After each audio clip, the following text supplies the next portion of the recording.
రెడ్డొచ్చ మొదలెట్టాను సామెత ఉంది. ఇప్పుడు అట్లా అయింది మళ్ళీ జగన్మోహన్ రెడ్డి గారి కేసు.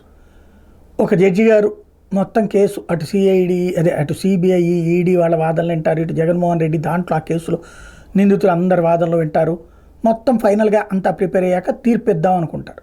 ఈలోపు మళ్ళీ ఆ జడ్జి మారిపోతాడు, మళ్ళీ మొదటికి వస్తుంది, మళ్ళీ ఫస్ట్ నుండి వినాలి.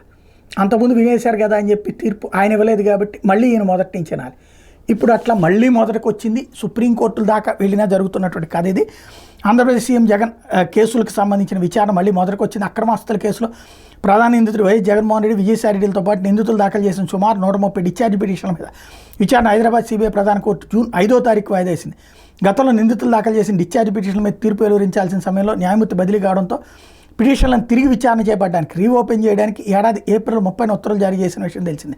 ఇందులో భాగంగా సిబిఐ కోర్టు న్యాయమూర్తి డాక్టర్ టి రఘురాం బుధవారం విచారణ చేపట్టారు.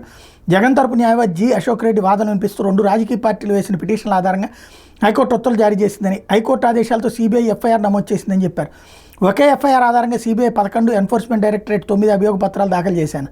సిబిఐ మొదట 3, ఆ తర్వాత 2 అభియోగ పత్రాలు దాఖలు చేసిందని, వాటిని కలిసి విచారించాలని లేని పక్షంలో నిందితులకు అన్యాయం జరుగుతున్నట్టు దాఖలు చేసిన దరఖాస్తుని ఇదే కోర్టు అనుమతించిందని వివరించారు. జగతి పబ్లికేషన్స్పై వేసిన 5 అభియోగ పత్రాల్లో నిందితుల జాబితా ఉందని, అన్నింట్లోనూ ఒకే రకమైన ఆరోపణలు ఉన్నాయని గుర్తు చేశారు.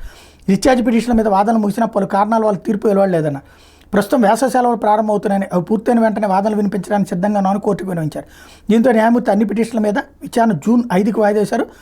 11 ఏళ్లుగా ఈ విచారణ జరుగుతూనే ఉంది. అసలు విశేషం ఏంటంటే ఇందులో మళ్ళీ మొదటి నుంచి వస్తే మళ్ళీ 3-4 ఏళ్ళు పడుతుంది. అదే అసలు సమస్య.